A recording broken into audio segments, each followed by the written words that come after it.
आज हमें जैन भवन के प्रांगण से विहार करके और यहाँ पर आ गई है और कल प्रातः एक बार पुनः जैन भवन के अंदर ही जाना है और उसके बाद के अंदर आगे किधर जाना है यदि कोई आदेश निर्देश आ गया तब तो पीलीबंगा जैन भवन में ही रहने का विचार है। यदि कोई नहीं आया तो यहाँ से हनुमानगढ़ वहाँ पर सर्दी के समय के अंदर रहने का विचार है। हनुमानगढ़ रहे तो भी पीलीबंगा है और पीलीबंगा रहे तो भी हनुमानगढ़ है। सभी लोग अपने मन के अंदर आस्था, श्रद्धा, भक्ति व समर्पण के साथ के अंदर अपने जीवन को अध्यात्म के क्षेत्र में आगे बढ़ाते रहेंगे। तो आज का ये विदाई समारोह और रोहतकिया परिवार के अंदर स्वागत समारोह है। ये दोनों ही हमारे लिए एक तरह से यादगार बन जाएंगे। इसी मंगल भावना के साथ सुनो, मंगल होता है, ज्यादा महत्व होता है मौन रहने का। आप देखो, मौन रहना मुश्किल है या बोलना मुश्किल है? मुश्किल है, और हमें उसको स्वीकार नहीं करते। मौन ही हमारे जीवन के अंदर एक सबको नई प्रेरणा है वह प्रदान करने वाला होता है। मैंने देखा भले ही 4 महीने 5 महीने में पीलीबंगा में प्रवचन नहीं हुआ, पर आने वाले लोग हैं बड़े प्रसन्न हैं। वो नजर आते थे, प्रसन्नता के साथ आते, सामायिक करते, उपासना करते, आराधना करते और मंगल पाठ का श्रवण करके अपने अपने घरों की ओर रवाना हो जाते। मैंने देखा आते समय भी उनके चेहरे पर मुस्कान नजर आती थी और जाते समय भी उनके चेहरे पर मुस्कान नजर आती थी।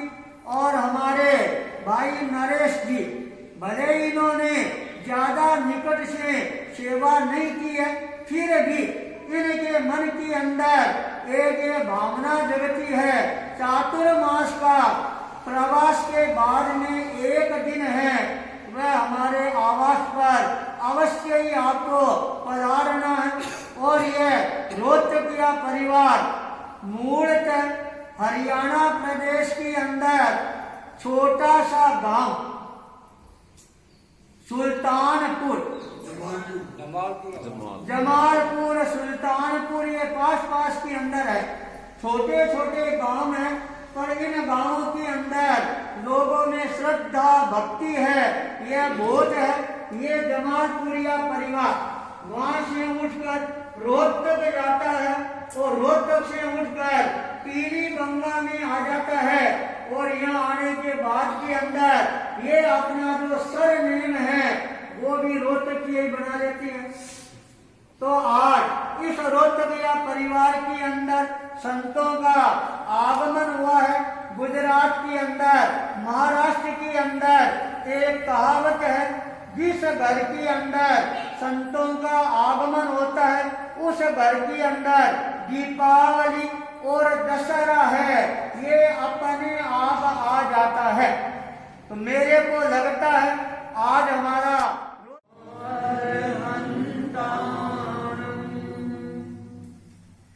संतों के आगमन के साथ विदाई है।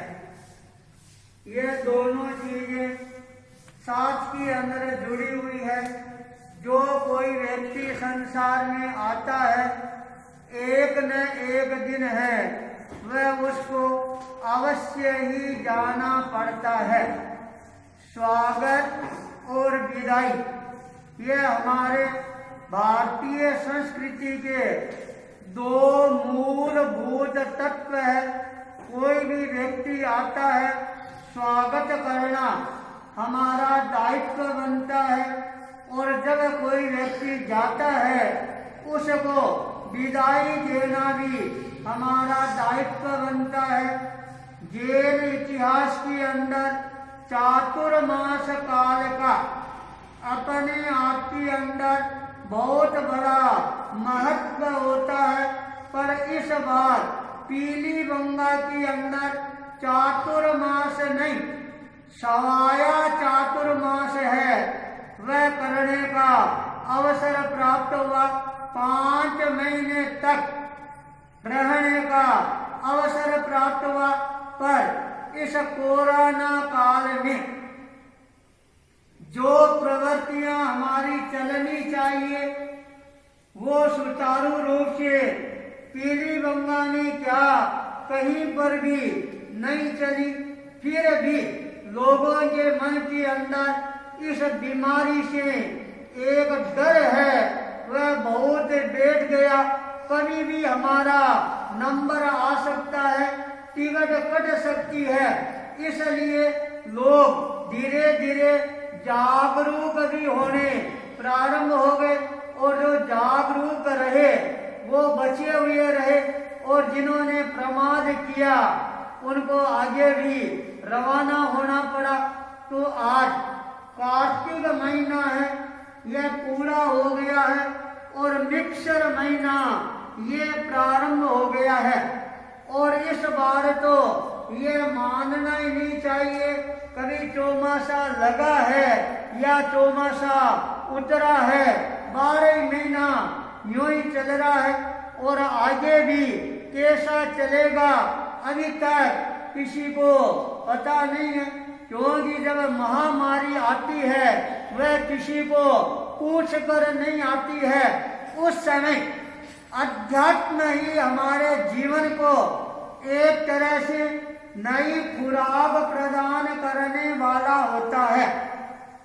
संतों का सानिध्य अपने आप के अंदर बहुत ही पावन और पवित्र होता है। महात्मा बुद्ध एक बार एक स्थान पर आते हैं, सैकड़ों लोग हैं, महात्मा बुद्ध के चरणों में बैठे हैं। महात्मा बुद्ध आराम से विराजमान है, और एक व्यक्ति है वह महात्मा बुद्ध के पास के अंदर आता है, और जब आता है वह बड़ा आकुल था, व्याकुल था, भयभीत था। महात्मा बुद्ध के सामने हाथ जोड़ता है और कहता है, महात्मा जी मेरी समस्या का समाधान प्रदान करो।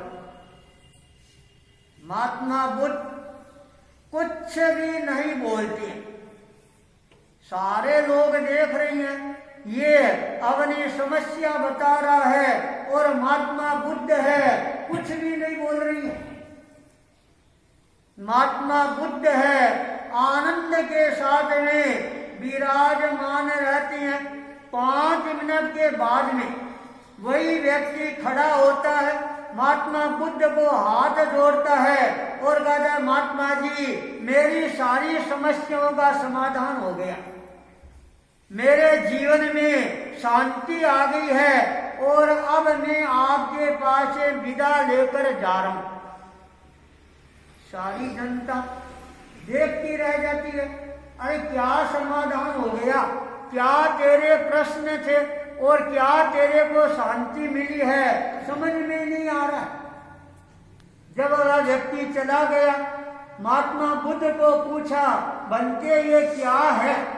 तब महात्मा बुद्ध ने कहा, जब वह आया था उस समय बड़ा भरा हुआ था, आकुल व्याकुल था, अनेक प्रकार के प्रश्न उसके दिमाग के अंदर थे, और जब वह आकर बैठता है और मेरी जो मुद्रा को देखता है, और उस मुद्रा को देखते केवल देखने मात्र से उसको इतनी ज्यादा शांति मिलती है, और मन में विचार कर रहा है, अरे मैं कहाँ भटक रहा हूँ, कौन सी चिंताओं में भटक रहा हूँ, कौन से दुख में भटक रहा हूँ। महात्मा बुद्ध है, ये करुणा के अवतार पुरुष है, मेरे को भी महात्मा बुद्ध की तरह अपने जीवन के अंदर शांति का अवतरण करना चाहिए, सारी समस्याओं का समाधान हो जाता है और वह वहां से प्रस्थान कर जाता है। संत लोग हैं, कुछ बोले या नहीं बोले,